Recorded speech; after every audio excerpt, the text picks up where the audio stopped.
anything without offending. So now my mouth is in the jailhouse with cases pending.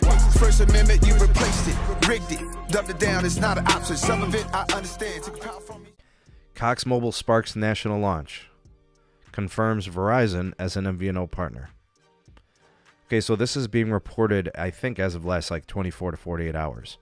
This one is from Light Reading. Jeff Baumgartner. Soft launch for a new Cox Mobile service in select markets. Cox is pushing ahead with a national launch that covers cities in 18 states where the company offers cable services.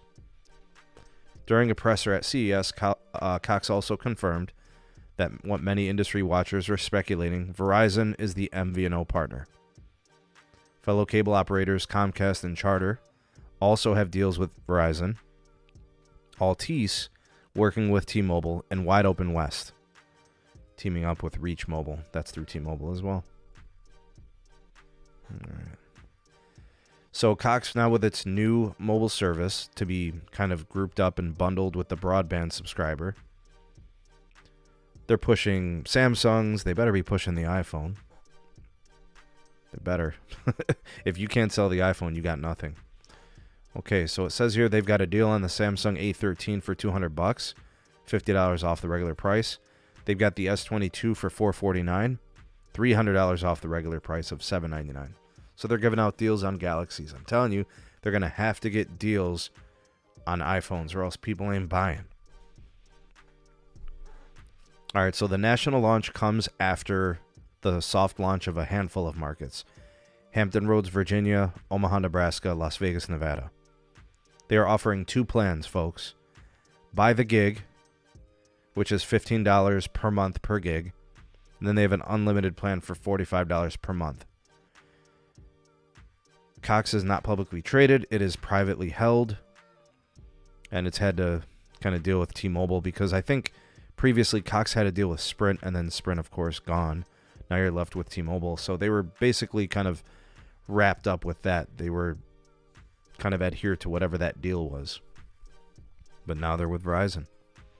That gives them a bigger network. I don't know if it necessarily is a better network everywhere, but in a lot of places, the Verizon network is the cream of the crop. Today's national launch for Cox Mobile means they, I guess they finally did it, because they were supposed to launch this back in 2011. Okay, flexible plan switching. All right, so they're talking about how you can move between different plans.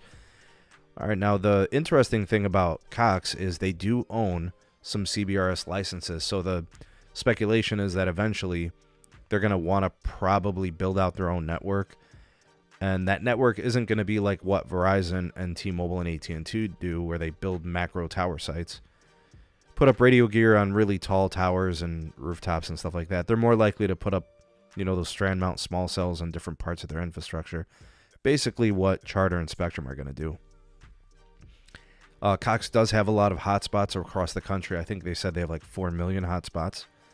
So that means whenever customers are connected to those, they don't have to roam on the Verizon network, and that saves Cox money. We'll see when they do indeed build out some of that CBRS spectrum. I haven't heard anything from them in terms of details, so we'll wait for more of that. Cox is currently focusing on its mobile side with residential customers.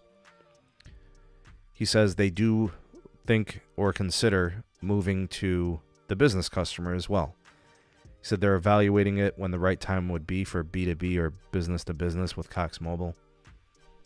I don't know, man. You guys think businesses want to do mobile with Cox? All right, they're saying early days.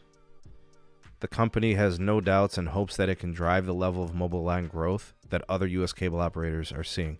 Guys, I don't know. How many cable operators can find success as MVNOs? Okay, so Charter and Comcast. So Charter is Spectrum Mobile. Comcast is Xfinity.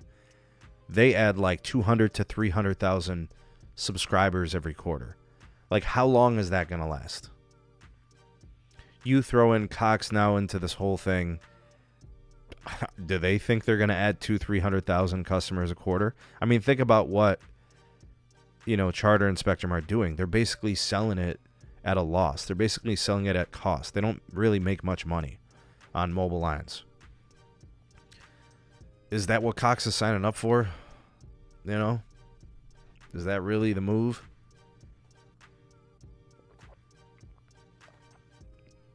I'll tell you what Cox knows, though. Cox knows that fixed wireless access is coming for that ass. Verizon Home Internet and T-Mobile Home Internet are crushing Cox. They're taking a lot of their customers. Them offering mobile isn't really going to change that. Cox doesn't have a problem, the fact that they don't sell mobile service. That's not the issue. Cox's issue has been poor network performance, poor infrastructure, horrible customer care, incompetence in business operations. Arguably one of the worst run companies in the country. And they're huge. It is a multi-billion-dollar business. And they're just terrible. That's why their business is not successful. That's why they're failing. Competitors are coming into their markets and taking their customers because they suck. It's not because they don't offer a mobile service. We'll see. Now they sell a mobile service. We'll see if their revenues improve. We'll see if their business gets better. I doubt it, seriously. Cox is garbage can residue. I don't think it matters what they do. I'm not going to wish them luck. I really don't care.